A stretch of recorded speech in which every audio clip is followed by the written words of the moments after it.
नमस्कार शिक्षार्थी। हरिवंश राय बच्चन की कविता आत्मपरिचय, उसका जो 5वां भाग है आज हम यहाँ पढ़ने वाले हैं। ध्यान देंगे। पहले कविता वाचन करेंगे। मैं यौवन का उन्माद लिए फिरता हूँ, उन्मादों में अवसाद लिए फिरता हूँ, जो मुझको बाहर हंसा रुलाती भीतर, मैं हाय किसी की याद लिए फिरता हूँ। मैं यौवन का उन्माद लिए फिरता हूँ। कवि हरिवंश राय बच्चन कहते हैं कि मैं युवावस्था का उन्माद लिए फिरता हूँ। ये यौवन और उन्माद, आपने यौवन का नाम सुना होगा। यौवन का शाब्दिक अर्थ क्या है? जवानी। ये जब युवावस्था आती है और वो अपने चरम उत्कर्ष पर पहुंचती है, तो यदि उसका नियंत्रण सही न हो तो दिशा बदल जाती है। लेकिन ये उन्माद जो है, इसके सकारात्मक और नकारात्मक दोनों ही परिणाम सामने आते हैं। यदि नवयुवक उच्छृंखल है और यदि उसकी युवावस्था उन्मादकारी हो गई तो वह विध्वंस की तरफ बढ़ता है। लेकिन यदि कवि वो साहित्य के क्षेत्र में यौवन पर है और साहित्यिक रचना के क्षेत्र में उन्मादक स्थिति में पहुंच गया है, तो वो अच्छा परिणाम देता है। यहाँ पर कवि का जो प्रेम है, ये प्रौढ़ावस्था का प्रेम है। प्रेम भी आप लोगों ने सुना होगा। सूरदास ने अपनी रचना में लिखा है कि लड़का ई को प्रेम कहोवल कैसे छूटत। यानी कुछ प्रेम बचपन के होते हैं, कुछ युवावस्था के होते हैं, कुछ प्रौढ़ावस्था के होते हैं। ये प्रेम उम्र का कायल नहीं होता। फिलहाल यहाँ हम हरिवंश राय बच्चन के संदर्भ में देखेंगे। वो कहते हैं कि मैं युवावस्था का उन्माद लिए फिरता हूँ।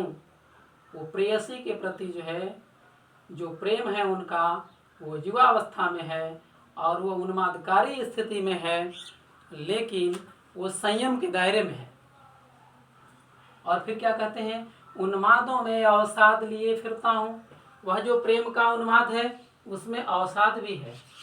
प्रेम का उन्माद यह प्रदर्शित करता है कि वह प्रेयसी से कभी मिलना चाहता है, अपार प्रेम है, लेकिन जब उसे प्रेम की प्राप्ति नहीं होती है तो वो अवसाद की स्थिति में आता है। अवसाद किसी गहरे दुख को कहा जाता है, आप डिप्रेशन भी कहते हैं।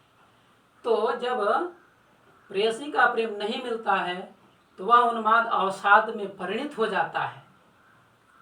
और यह यौवन का प्रेम और अवसाद, ये दोनों ही विरोधी स्थितियां उत्पन्न करती हैं। जो यौवन का उन्माद है वो बाहर से हंसाता है और जो अवसाद है वो रुलाने का काम करता है। कवि यह कहना चाहते हैं कि मेरी प्रेयसी का जो प्रेम है वो इस स्थिति में है कि मैं अंदर ही अंदर रोता हूँ, लेकिन दुनिया को दिखाने के लिए बाहर से हंसता हूँ। मैं हाय किसी की याद लिए फिरता हूँ। ये हाय जो शब्द आया है, ये दुख अभिव्यक्त कर रहा है। हाय किसी की याद लिए फिरता हूँ। फिर यहाँ किसी ने आया, किसी की, यह किसी कौन है? इनकी जो है प्रेयसी हैं। मैं हाय किसी की याद लिए फिरता हूँ, अर्थात मैं अपनी प्रेयसी की मधुर यादों को लिए फिरता हूँ, लेकर घूमता रहता हूँ। शिक्षार्थी एक बार पुनः ध्यान देंगे।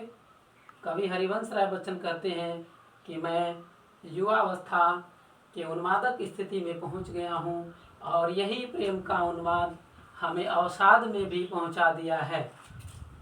और मेरी प्रेयसी के प्रति जो प्रेम है वो मुझको बाहर से तो हंसाती है पर अंदर से रुलाती है, अर्थात मैं अंदर ही अंदर अपने प्रेयसी के प्रेम में घुट घुट के रोता हूँ।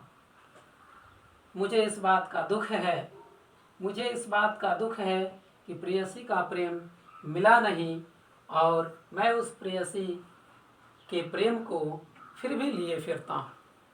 देखें शिक्षार्थी, इसमें यौवन का उन्माद विरोधी स्थितियां उत्पन्न कर रही हैं। पूरे पंक्ति में आप देखेंगे कि यहाँ पर वियोग श्रृंगार रस का प्रयोग हुआ है, विप्रलंब श्रृंगार है, क्योंकि नायिका जो है वो नायक के पास नहीं है। भाषा की बात करें तो देखें यौवन, उन्माद, अवसाद, ये सब संस्कृत के शब्द आए हुए हैं। इसलिए जब आप काव्य सौंदर्य में भाषा का जिक्र करेंगे तो भाषा में आप लिखेंगे संस्कृत निष्ठ खड़ी बोली का प्रयोग हुआ है।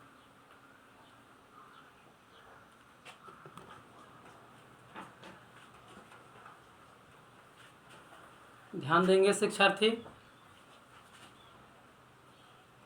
अब छठवां भाग इसका पढ़ेंगे। कर यत्न मिटे सब सत्य किसी ने जाना, नादान वही है हाय जहां पर दाना। फिर मूढ़ न क्या जग जो इस पर भी सीखे, मैं सीख रहा सीखा ज्ञान भुलाना।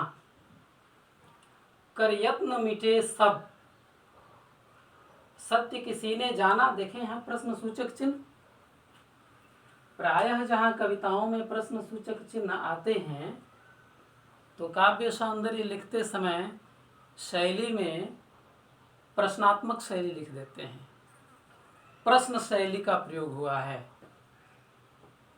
तो यहाँ पर देखें कवि यहाँ प्रश्न पूछ रहे हैं, कवि हरिवंश राय बच्चन प्रश्न पूछ रहे हैं, कर यत्न मिटे सब सत्य किसी ने जाना।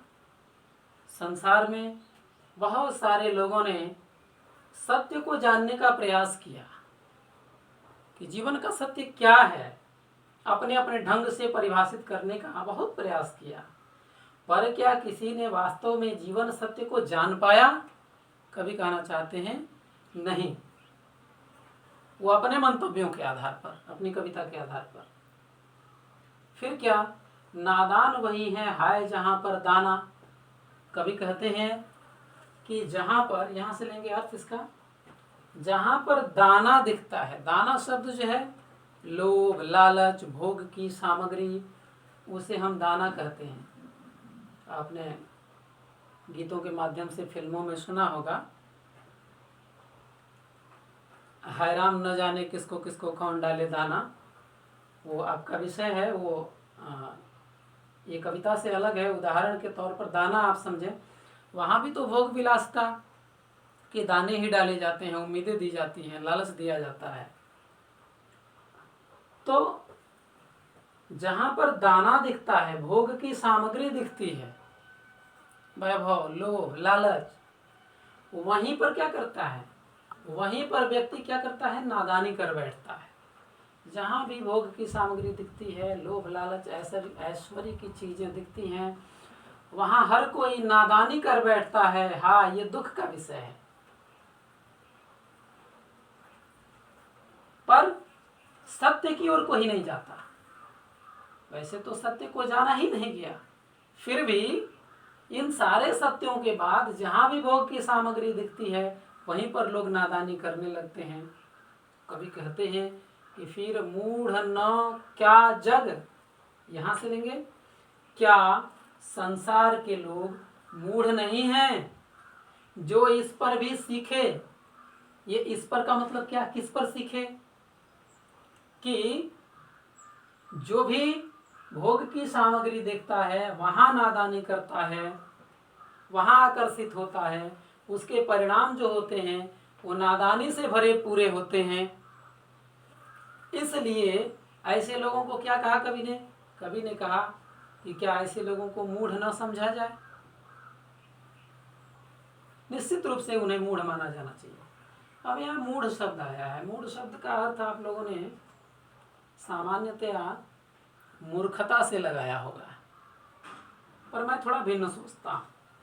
देखिए, मूर्ख वह है जिसे कुछ समझ में नहीं आ सकता, मूढ़ वह है जो प्रयास करे तो समझ सकता है, लेकिन वो प्रयास करने के लिए तैयार ही नहीं है। उसे लगता है कि मैं अब तक जो जानता हूँ वही ठीक है। ऐसा व्यक्ति मूढ़ है। और इसी से मिलता जुलता एक और शब्द तुलसीदास ने प्रयोग किया है, पामर शब्द का। अंतहितो ही तजेंगे पामर क्यों न तजे अवहिते। ये संसार वाले लोग तुमको अंत में त्याग देंगे, तो ऐ पामर तू अभी से इनका परित्याग क्यों नहीं कर देता, सांसारिकता से अलग क्यों नहीं हो जाता। तो पामर का अर्थ भी मूर्ख ही लिया जाता है, लेकिन पामर में क्या अंतर है, पामर और मूढ़ में। पामर उस व्यक्ति को कहा जाता है कि अपने बुरे कर्मों का फल बार बार भुगतता है और भुगतने के बाद भी सावधान नहीं होता है, तो ऐसे व्यक्ति को पामर कहा जाता है। फिर एक बार मूर्ख वह जिसे कुछ भी समझ में नहीं आ सकता, मूढ़ वह समझ में तो आ सकता है यदि प्रयास करे तो, लेकिन वो समझने के लिए तैयार ही नहीं होता। और पामर वह जो बार बार बुरे कर्मों का परिणाम भुगतता है, दुखी होता है, इसके बाद भी वो अपनी आदत से बाज नहीं आता, वो पामर है। खैर इन तीनों अर्थों से यहाँ पर खंडन मंडन में पढ़ने की आवश्यकता नहीं है। यहाँ पर मूढ़ की जगह मूढ़ ही हम कह दें, कोई दिक्कत नहीं। आप मूर्ख भी लिखेंगे तो अंक आपके नहीं कटेंगे, लेकिन जो सूक्ष्मांतर हैं शब्दों के वो हमें जानना चाहिए, अगली कक्षाओं में काम आएगा। फिर देखें कि जहाँ पर व्यक्ति धन दौलत ऐश्वर्य की चीजें देखता है वहीं नादानी करता है, फिर क्या ऐसे व्यक्ति को मूढ़ नहीं कहा जाए जो इन सारी बातों के बाद भी नहीं सीखता। मैं सीख रहा, सीखा ज्ञान भुलाना। आज तक संसार के लोगों ने जिस सांसारिकता के ज्ञान को सीखा है, मैं तो ऐसे सांसारिकता के ज्ञान को जो अब तक मैंने सीख लिया था अब उसे भूलने का प्रयास कर रहा हूँ। अर्थात मैं सांसारिकता से दूर जाना चाहता हूँ। मुझे सांसारिकता से सरोकार नहीं है, सरोकार है तो सिर्फ प्रेम और मस्ती के लोक का, जिसमें अनुपम शांति है। देखेंगे विद्यार्थी, यहाँ पर स्वर्ण की आवृत्ति से अनुप्रास अलंकार, और यहाँ देखें जग जो, यहाँ भी अनुप्रास की छटा है। और इसके पश्चात आप इसमें जब गुण की चर्चा होगी, पिछले व्याख्यान में आप लोगों ने सुना था गुण के बारे में बताया गया था, जब गुण की चर्चा होगी तो इन पंक्तियों को जब आप पढ़ते हैं कि संसार के सत्य को कोई जान ही नहीं पाया, जहाँ लोग यश और धन दौलत का लालच देखते हैं वहाँ पर नादानी कर बैठते हैं। ये संसार मूढ़ है, ये समझ नहीं पाता, मैं तो ऐसे ज्ञान को अब भुलाने जा रहा हूँ। इस तरह की बातों को सुनने के पश्चात निश्चय ही आंशिक संन्यास की तरफ या फिर वैराग्य की तरफ या फिर मन की शांत धारणाओं की तरफ हम बढ़ रहे हैं।